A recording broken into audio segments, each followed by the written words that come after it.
هان راعني تاريخ الروس أمرك الشيء نقطي كسهم كي أبوتيك سنو تغيو لديك سلطان ما تمرين عينو كتوسان توبيا هان راعني تاريخ الروس أمرك الشيء نقطي الله بدن قادينو إنكي تورن توري ماغن ما تدخل عيدونها سينا اسويتي الله بدن قادينو إنكي تورن توري ماغن ما تدخل عيدونها سينا اسويتي كتوهنسن ومالي باتمر يارو انت نديب وانت رنسن انت رفوسيني ورهو يتمر لفاف وكشاف كتوهنسن ومالي باتمر يارو انت نديب وانت رنسن انت رفوسيني ورهو يتمر لفاف وكشاف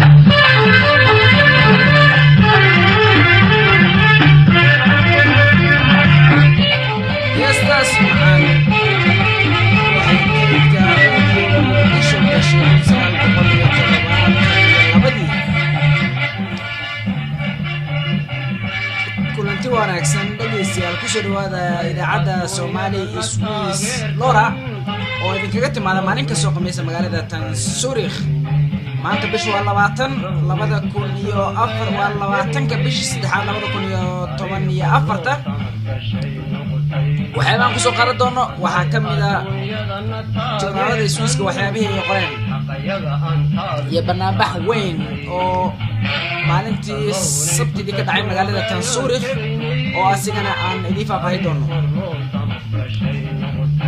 magaalada Winterthur oo ayna laga ogolaaday in la cabo marwaanada sida ku dhicidonka sina isweydi waxa kaloo nooxii doono magaalada Buulaburte oo gacanta al-shabaab ka baxday weydii la soo dhaafay maantana ay ku dhintay nin ciidamada madax u ahaa sina isweydi كتوهنسن ومالي باتمر يارو انتان الجيب وانت رنسن انت رفوسيني ورهو يتمر لفاف وكشاف كتوهنسن ومالي باتمر يارو انتان الجيب وانت رنسن انت رفوسيني ورهو يتمر لفاف وكشاف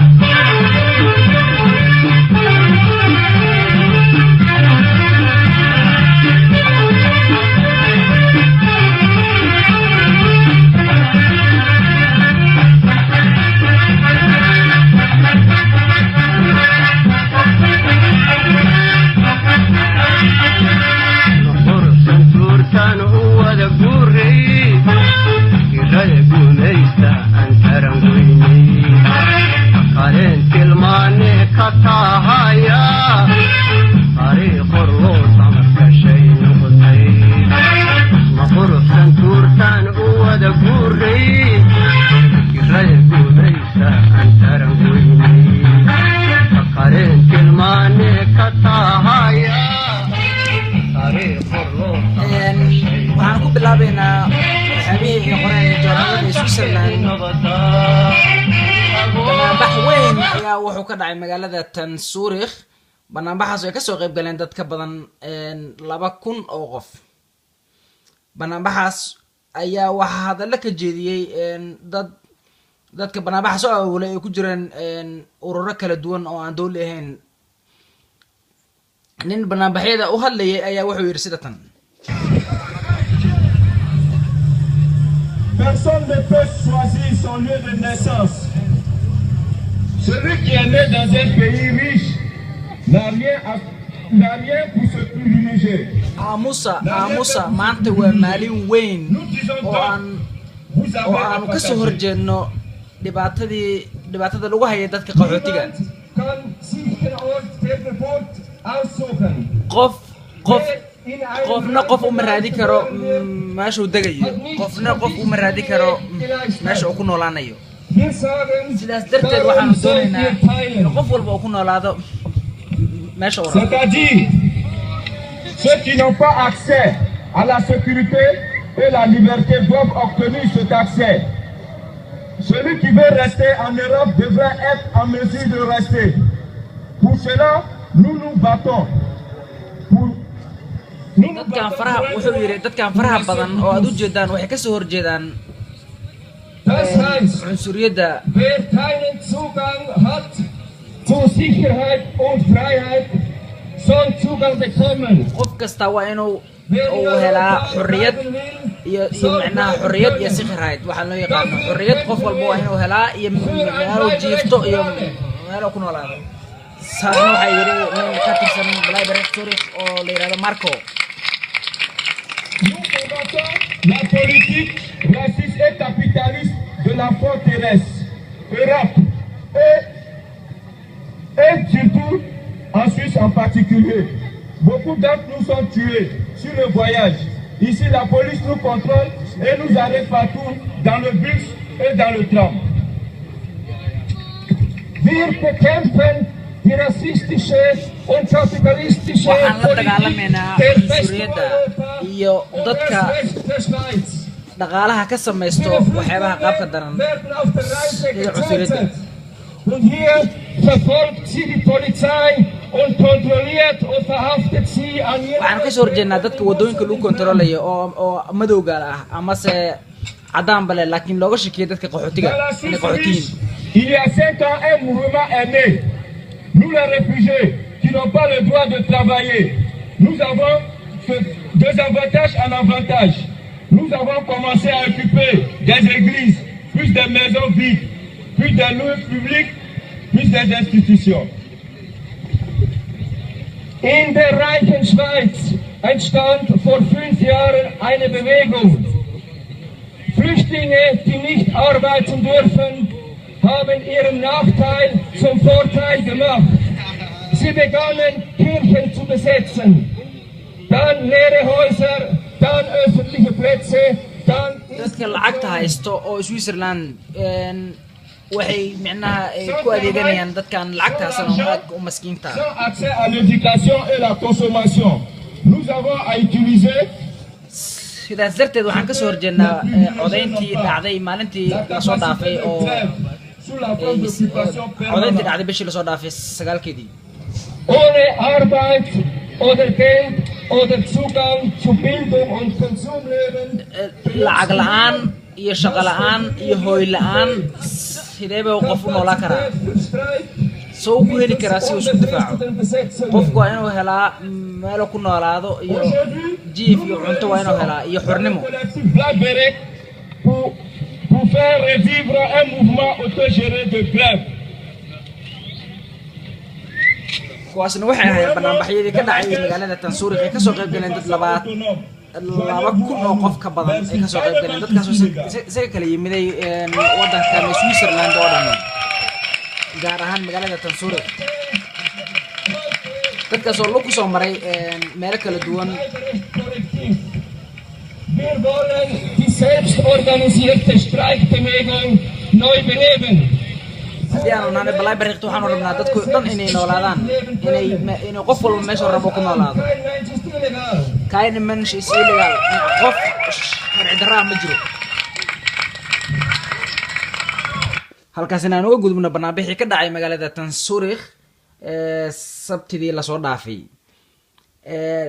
wararka kale waxay sheegeen magaalada Buulaburte ee Soomaaliya ayaan qadka telefoonka kula xiriiray ayaa waxay sheegayaan intii uu qaraxu ka dhicin maantay inay dareemayeen dadku xornimo inay dareemayaan ayuu noo sheegay nin magaciisa qariyay. wuxuu yiri ciidamada Djibouti way ka duwan ciidamada kale ee Afrikaanta sida Etoobiyaanka iyo kuwa kale maxaa yeelay waanu isaaf garanaynaa ayuu yiri waxaan rabnaa waanu ka dhameysanaynaa maanta. wuxuu yiri xur baanu nahay heese baanu dhageysanaynaa wax kastaanu samaysan karnaa maanta meesha rabna afriisa karnaa magaalada ninkaasoo yiri macnaha magaalada aad bay u kulushahay sidaas daraaddeed ayay dadka ku wereersheen buu yiri qolada ururka al-shabaab cadaadis maanta markii anikaas wareystay kabacdi ayaa waxaa ka dhacay magaalada Buulaburte qarax weyn oo lala eegtay ciidamada Djibouti iyo ciidamada Soomaalida 11 qof ay 11 askari ayaa dhimatay 20 kalena way dhaawacantay sidaasna waxaa yiri gudoomiyaha gobolka Hiiraan dadkan inta waxaa kamid ah amaandulihii dowladda Soomaaliya ee gobolka Hiiraan ilaahu naxariisto haddana waxaan idigu duwayaa dhageystayaal farxiyo kaba yare oo magaalada Muqdisho tagtay heestan u qaaday hooyooyinka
taasina waxay ahayd farxiyo kaba yare oo hooyooyinka Soomaaliyeed ay ku amaaneysay heesta ay u qaaday hooyada Soomaaliyeed Ilaahay ha naxariiso hooyooyinkiina soo koriyay halka dawli kala socotaan waa idaacadda Soomaaliya Swiss Lora ee magaalada Zurich oo maalin kasta oo khamiistii kaga timaado magaalada Zurich saacada 8 saac ilaa 9 saac ama sida u taqaanaan 2 ilaa 3 galabnimo barnaamijka waxaa kale ku soo qaadanayna asana waxaa kamid ah article oo qoray nin la yiraahdo Mansuur oo ka qoray Soomaaliya Mansuur ka soo degan magaalada Zurich asigana waa nin Soomaali ah laakiin wuxuu ku qoray af Ingiriis wuxuu yiri article kaas wuxuu ku sheegay inay wadanka Soomaaliya hadda uu soo degayo xaaladiisana ay caadi ku soo laabanayso laakiin se ay aad u kaceen guriyihii aad ay u qaaloobeen dadkii qaxootiga ay dib weyn ay ku qabaan arintaas midda kale wuxuu sheegay qurba joogta Soomaalidu inay markay ku laabteen meeshaas inay dadkii ay wax kasta ay ku qaaleeyeen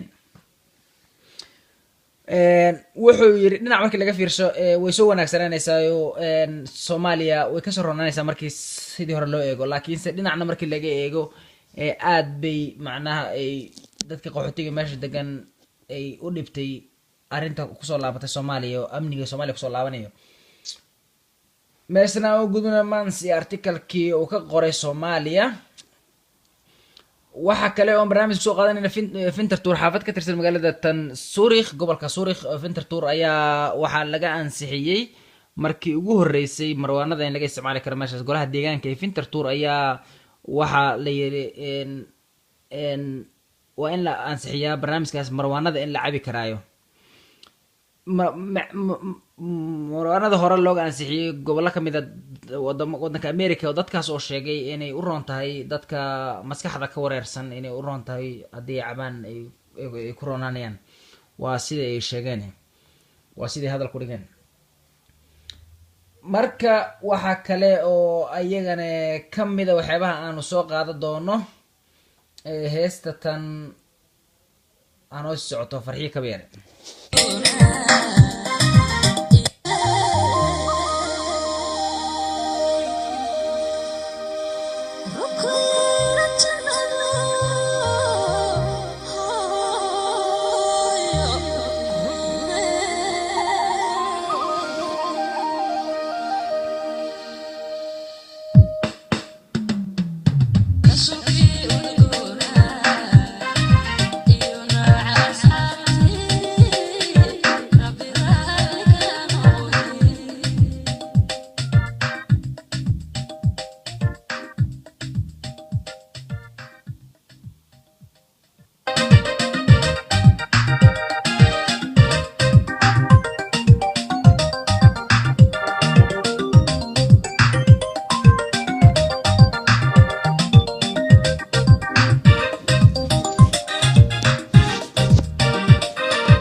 halkaasina aan uga gudubno heestii farxiyo kaba yare oo noo qaadaysay heestii hooyo. waxaan idinku duwayaa barnaamij oo VOAda ka diyaarisay Mareykanka oo wakiil ka tirsan Ruushka iyo ku soo rogay cunaqabatayn iyo waddanka la Ukraine. ruushka ee hadda Mareykanku cunaqabataynta saaray ayaa waxa ku jira taliyaal sare oo uu leeyahay madaxweynaha Ruushka Vladimir Putin. Mr. Obama ayaa sheegay in cunaqabataynta la sii ballaariyay uu macnaheedu yahay in culays lagu sii kordhiyo xukuumadda Moscow marka laga hadlayo arrimaha dalka Ukraine. We are imposing sanctions on specific individuals. waxaanu cunaqabataynta saaraynaa dad gaara oo mas'uul ka ah wax u dhimidda xornimada, is-haysashada xuduudaha iyo weliba dowladda Ukraine. waxaanu caddaynaynaa inuu jiri doono la xisaabtan falalkooda la xiriira ayuu yidhi. madaxweynaha Mareykanka ayaa sheegay in saraakiisha Ruushka ah ee la magacaabay ay yihiin ragga furaha u ah siyaasadda keentay in Ruushku ciidan geeyo gobolka Crimea kadibna axadii daraad afti laga qaado dadka gobolkaas degan. aftidaas ayaa Mareykanku u arkaa mid aan sharci ahayn. dadka cunaqabataynta la saaray Isniintii shalay ayaa waxaa ku jira dad hubka ka ganacsada oo Mareykanku sheegay inay taageero dhaqaale siinayeen xoogagga deganaansho la'aanta ka abuurayay dalka Ukraine. sarkaal Mareykan ayaa dadkaasi ku tilmaamay inay xulufo la ahaayeen dowladda Ruushka. liiska dadka cunaqabataynta la saaray waxaa ka mid ah madaxweynihii hore ee dalka Ukraine Viktor Yanukovych. cunaqabataynta la shaaciyay ayaa micnaheedu yahay in 11 sarkaal ay cunaqabatayntu saamayn doonto. 4 ka mid ah ayaa hore cunaqabatayn loogu saaray amar madaxweyne oo Obama xilli hore saxeexay. Ed Royce waa mudane ka tirsan aqalka hoose ee Mareykanka madaxna ka ah guddi hoosaadka arrimaha ciidanka ee Koongareeska ayaa sheegay in hadalka madaxweynaha laga maqli doono Moscow dhexdeeda. Mr. Royce ayaa ugu baaqay Mareykanka iyo saaxiibadiisa Yurub inay si dhaqso ah culays u saaraan Mr. Putin iyo dadka kale wax la maleegaya iyaga oo kala dhantaalaya awoodda saliidda Ruushka ee gobolkaas. madaxweynaha Mareykanka ayaa sheegay inuu diyaar u yahay haddii laga maarmaan noqoto inuu cunaqabatayno dheeraada sii saaro dalka Ruushka. hase yeeshee waxa uu sheegay in weli Ruushku uu fursad u haysto inuu xiisadda dejiyo. hadda laga bilaabo waxaanu midayn karaynaa jawaabtayada annaga oo ku salaynayna in Ruushku uu doonayo in kale inuu xaaladda sii huriyo amaba uu dejiyo. hadda waxaan rumaysanahay inay weli jirto waddo arrinta si diblomaasiyadeed loogu xallin karo hab lagaga wada hadli karaya maslaxadaha labada dal ee Ruushka iyo Ukraine ayuu yidhi. saraakiisha Mareykanka ayaa sheegay in waddooyinkaasi diblomaasiyadeed ay ka mid yihiin in Ruushku uu ciidankiisa ka saaro gobolka Crimea oo ku celiyo saldhigyadoodii, inuu taageero korjoogayaal caalami ah oo la geeyo dalka Ukraine iyo inuu wada hadal la bilaabo dalkaasi Ukraine. tallaabada Mareykanku cunaqabataynta ku saaray Ruushka ayaa timid muddo gaaban kadib markii midowga Yurub uu cunaqabataynta Mareykanka la mid saaray 21 sarkaal oo Ruush iyo Ukrainiyiin isugu jira. halkaasina oo gudubno waraysigii warbixintii VOAda. barnaamijka weli waxaa naga dhageysanaysaan Somali Swiss Laura oo idinkaga timaada maalin ka soo qamaysa magaalada Tan Zurich saacada 2 ilaa 3 galabnimo. dalka Soomaaliya dagaal culus ayaa ka socda al-shabaab ee u dhaxeeya dawladda Soomaaliya iyo ciidamada dawladda taageeriyo. al-shabaab waxa laga qabsaday magaalooyin kala duwan. waxa al-shabaab gacantooda ka baxday magaalooyin aad u waaweyn oo aad ay ugu tashanayeen sida waxa ka mid ah magaalada Xudur iyo magaalada Buulaburte. goboladaas oo u ahaa al-shabaab gobollo aad u muhiim ah. dadka goboladaas joogo iyo ayaa abaar xun oo jirta darteed ayaa dhibaato weyn ku qaba dagaalada ka dhacaya Soomaaliya. wasiirro ayaa waxay booqdeen Xudur. wasiiradaas oo ka mid ah wasiirka arrimaha gudaha Soomaaliya. waxaan hadda idinku duwayaa wasiirka arrimaha gudaha Soomaaliya warbixin ka diyaarisay VOAda. gudaha iyo gaashaandhigga ee dowladda Soomaaliya ayaa maanta ka degay magaalada Xudur ee gobolka Bakool oo ay dhawaan qabsadeen ciidamada dowladda iyo kuwa AMISOM. khadka taleefanka ee magaalada Xudur ayaa Xuseen Barre Aadan waxa uu kula xiriiray wasiirka gaashaandhigga Maxamed Sheekh Xasan Xaamud waxaana uu ugu horreyn weydiiyey ujeedada safarkooda ee magaalada Xudur. socdaalkana waxa igu weydiiyay wasiirka arrimaha gudaha anigoo ah wasiirka gaashaandhigga waxaan soo gaarnay magaala madaxda gobolka Bakool Xudur sida aad la socotaan maadaama oo ay howlgallo jireen oo loogu xoreynayo yani laga saarayo xakamoyinka gobolada qaarkood nabaddiidka ayaa dowladda waqtigii ugu horeeyay loo soo diray magaalada Xudur si aan u ogaano xaaladda shacabka ku nool sida ay tahay. maxaad la kulanteen marka? runtii waxaan la kulannay xilli oo waxaa lagu jiraa oo xilligii kuleelaha oo sababtiina la sugaayo oo dhulka si badan inuu abaari had moodaa. runtii raashin la-aan waa jirtaa. nabaddiidka markay meesha ka taagaayeen ceelal ay duugeen ama ay afka ka xireen waa jiraan. isbitaaladii iyo xafiisyadii dawladda kaas ay ka burburiyeen. marka dadka yani jirjid intay u geysteen oo qaarkoodna way sii qariyeen oo markii ciidamada amisom iyo ciidamada soomaalida ay soo galayeen magaalada xudur. marka dadka dad dib weyn ku dhacay waayo laakiin niyadeeda way fiican tahay. waxaan oo imaanin hadee waxaa waaya anagana inay dawlad ahaan aan dawladda ay kusoo taageerto wixii ay awoodi karto. waxyaalo qorsho badan ayaa noo jira rabna inaan la soo gaarno raashin. socdaalkiinu ma wuxuu ku koobnaan doonaa xudur mise meelo kale ad usii dhaafaysaan? waqti xaadirkan yaalkaan ku imaanan magaalada xudur buu ku koobnaan doonaa laakiin sida waajib iyo beledweyne iyo buuliburdi iyo yani ismareed gobolo badan waa tegi doonaa laakiin maanta kan socdaalkan aan ku socono inuu ku koobaya magaalada xudur. mudane wasiir bal waxaad faahfaahin naga siisaa wararkii u dambeeyey ee la xidhiidha howlgallada ka dhanka ah ururka al-shabaab. howlgallada ka dhankaa sida ula socoto waa un howlgal ay ciidamada soomaalida ay hormuud ku yihiin. hoogaga amisomna ay taakulada leeyihiin ay ka dhinac dagaalamayaan ciidamada soomaalida.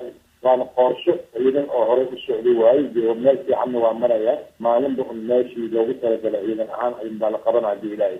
maxaa idinku qorshaysan iminka goobaha aad la wareegteen? goobaha aan la wareegnay siyaasad balaaran ayaan ka dejinay golaha wasiirada soomaaliya oo ku saabsan in yani wax la yiraahdo presentation ama tamsiil loo soo diro degmooyinkan ama goboladan yani ama wasiir ama wasiir ku-xigeen oo wakiil uga noqda muddo kooban inuu ogaado howlgaal ahaan xaalada dhabta ee meesha ka jirta.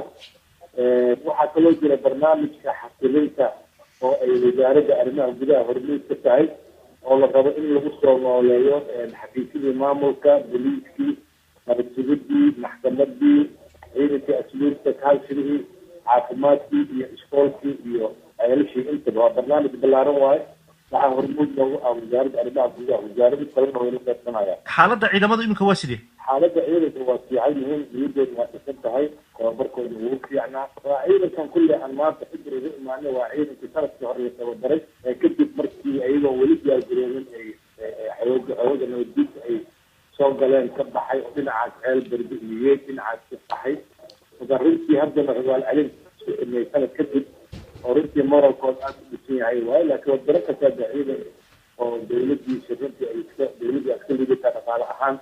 marka ciidankeenana dee yani dadaal badan waa ugu jirnaa sidii loo kobcin lahaa loo tayeen lahaa laakiin wax maanta berisi la gaari kara maaha. inta badan ciidamada soomaaliyeed waxay ka caban jireen mushahar la-aan. arrintaasi xal ma loo helay? arrintaas iyadana waa lagu daba jiraa oo hadda dawladda soomaaliyeed standard oo mushaar bixin ayay sameysay 6 bilooda ugu dambeysay. laakiin xoogaa caqabado ayaa waxaa ka imaaday dawlado kale oo naga kaalmeeya bixinta mushaaraadka ciidanka ayaa jira. qolooyinkaasna badanaa qolo mar unbaa yani bixinta mushaarka ay bilaabaan iskuma aadana. laakiin xukuumadda cusub hadda waxay rabtaa wixeeda inay midayso oo hal payroll laga sameeyo oo transparency oo lagu xisaabtami karo oo askarigana lagu siin karo mushaarka hadda uu qaato mushaar ka fiican. kaasi waxa uu ahaa wasiirka gaashaandhigga ee dowladda Soomaaliya Maxamed Sheekh Xasan Xamuud oo khadka taleefanka ee magaalada Xudur ugu waramayay Xuseen Barre Aadan oo jooga Washington. haddana waxaan dib hees la qaaday 1972 waxbarta aan barwaaqo gaarnay.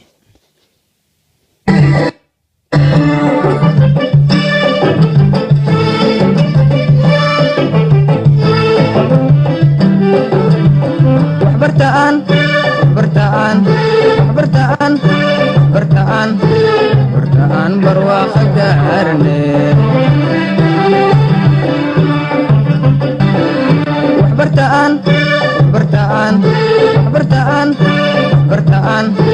برتان برواقة قارني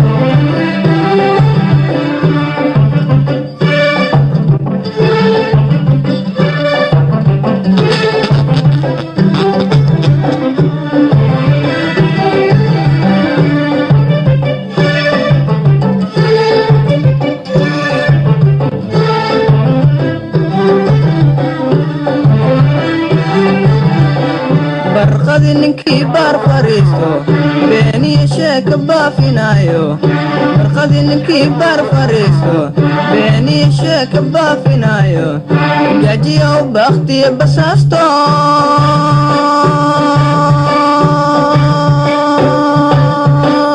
duntiisu ka boodiyo bulaanye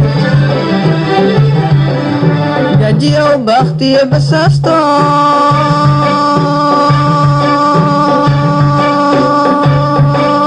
duntiisu ka boodiyo bulaanye waxbartaan waxbartaan waxbartaan waxbartaan waxbartaan barwaaqo gaarne waxbartaan waxbartaan waxbartaan waxbartaan waxbartaan barwaaqo gaarne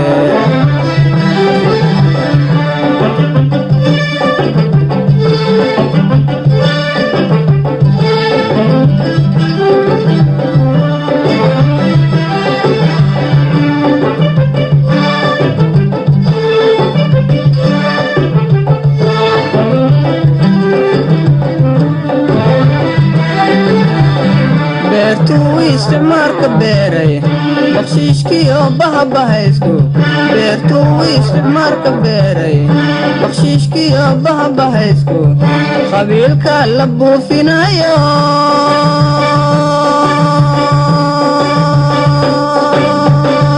asaagana ku beegsan mayne qabiilka la buufinayo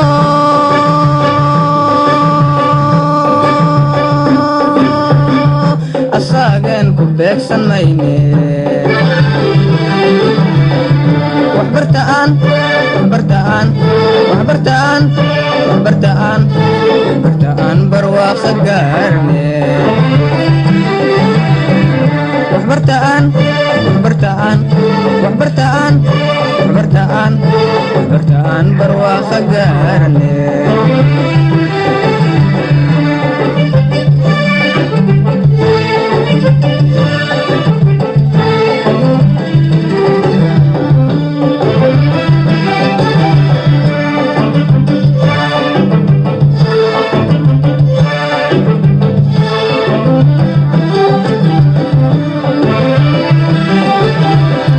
macdanta buur laga bilaabay biyo webiyada marayo macdanta buur laga bilaabay biyo webiyada marayo badiyo biri khayr ka buuxa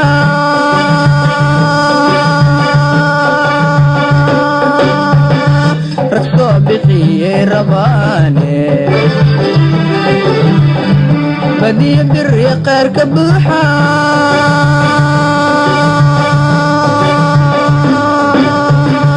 rag soo bixiyey rabaane waxbartaan waxbartaan waxbartaan waxbartaan waxbartaan barwaaqo gaarne waxbartaan